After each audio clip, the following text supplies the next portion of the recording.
Okay, hi everyone. So, yes, I am reviewing this little baby here. This is the Bacardi Superior that is made in Puerto Rico. And of course, it's a perennial staple of the cocktail culture. We all have seen it all across the world. And believe me, I really have. It has been spotted in the Far East. It has been spotted in Australia. It's been spotted in India. It's been spotted in every single airport I've ever passed through. And of course, just about every rum shop or rum store or online place actually has it. It is one of the most popular rums of its kind ever made. There's several reasons for that. And one of it, of course, is that it's absolutely dirt cheap. This little bottle here cost me about 17 Canadian dollars. And I think a 1.75 liter, which is like twice the size of a normal one, here in Calgary will cost me somewhere in the vicinity of about 50 Canadian. So that's what, 35, 38 euros. You at 40% even, you really can't beat that. Now, one of the reasons why, of course, is that it is heavily subsidized by the famous or infamous cover over tax that is being paid to Bacardi in Puerto Rico.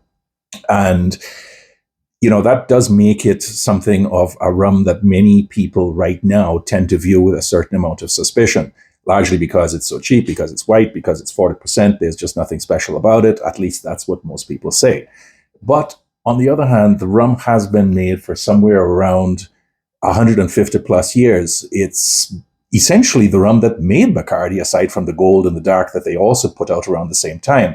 So what they did is they played around with the distillation technology at a time when all you were getting was pretty much bathtub, rot gut, moonshine, poorly made stuff. I mean, yes, in the 1800s, you did get aged rums from the Caribbean, but for the most part, what the rank and file masses were drinking was, real crap. And what Bacardi did back in 1862 is that they made a light, easy column still style rum that had a very short fermentation time, that was easy enough to vanish into any cocktail you wanted to put it in, while still having a little bit of chops, enough of its own to stand by itself if that's the way you wanted to drink it. And to some extent, that particular profile has remained pretty much the same ever since, which is why it continues to be made to this day. Whether it's actually a superior or not, that's another question entirely.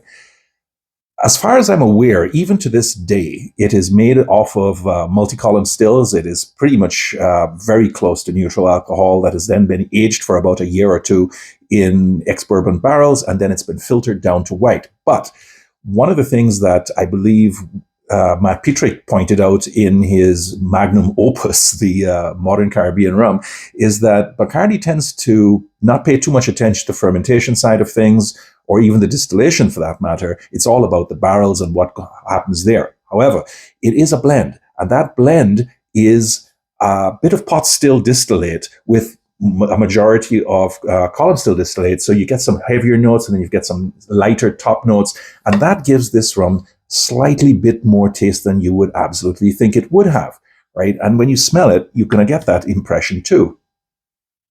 Yeah. People tend to shit on Bacardi quite a lot, and with good reason. Whether it's their marketing practices, whether it's their ubiquity, whether it's the fact that they just sell more rum than anybody outside the Far East, and that everybody gets their first drunk on it until they realize that there's better stuff out there. But the smell tends to tell you that there is a little bit more in its trousers than just its hands. For example, there's a little bit of sweetness to it. Yes, it is a bit of sugar water. Yes, you do get a bit of ethanol and acetones. There's no getting away from that. The filtration tends to remove most of the really interesting stuff that we look at these days when we see a Charanda or a Grog or a Clarin or any of the unaged whites from the French West Indian Islands. That doesn't mean, however, that you're not getting anything at all. Quite the opposite. There is a little bit there, aside from the sugar water and the pears and a little bit of very light fruit. You do actually get a little bit of vanilla. You do get a little bit of candy floss, and yes, the medicinal notes of the ethanol and what have you tend to make their presence felt. It is, however, more than just some of the crap that I've tasted from the 1970s, where everybody was trying to copy vodka and it was just like a tasteless mishmash of nothing in particular. There's a little bit more here. Now, the taste really isn't very much different. You're going to get pretty much the same sort of thing. And again, there's a little bit of vanilla, there's that sugar water, pears, watermelons, touch of almonds. There's a very light citrus line going through this thing. And as a consequence, there is you can actually sip it at 40%. I mean, it really is quite mild. There is also that candy floss and sweetness to it that I kind of sort of like. It's never going to be anybody's best sipping enjoyment rum. It just isn't made for that. And even Bacardi to this day says on their website that this is made for cocktails, right? Whether it's a mojito, a daiquiri, or Cuba Libre, or whatever else you want to chuck it into. So I would not, on taste and smell alone, score it more than, let's say, 70 points, right? It just isn't worth it. That. But on the other hand, I've scored a lot of indifferent whites less than that because they were even less than this. There is a little bit more here. Now, most people tend to feel that because it's Bacardi, because it's 40%, because it's a white, because it's been filtered, charcoal filtering, I do believe, that it's really just some throwaway that people drink until they realize that there's better stuff out there, whether white or aged or what have you.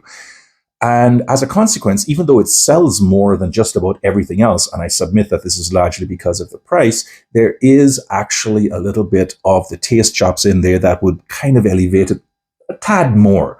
And even though people tend to disregard it now and kind of like, the moment they get a little bit of disposable income and chuck it into the back and just never look at it again until they want to make a mix, I do believe that you kind of got to give it a second shot. Now, you got to ask yourself, well, why on earth am I, reviewing a bottom feeder like this? But that's kind of like a separate issue entirely. I think that people drink all kinds of rums, and for a reviewer to simply go to the high end and the single cask bottlings is something of a disservice. You have to kind of like look at these as well. And because it's so cheap and because it has decent enough tastes, I think it's worth a second look, even if you disagree or disregard it afterwards and say, yeah, okay, fine, I'm just going to deal with it as a cocktail mix from here on in and go forward. That's about it for this particular rum. There isn't much more to say about it. I think most of the information about Bacardi and its rums is well known by now, and there really doesn't need to be anything else. I just want to point out, though, that this rum has been made since the 1860s or 1870s and is still going strong. And as a consequence, perhaps it's time for us to kind of like revisit it once in a while just to see whether it's as good or as bad as we think it is. So that's about it for today. And I'll leave you with that, and I hope to see you next time. Until then, take care and have a really, really good day. Bye.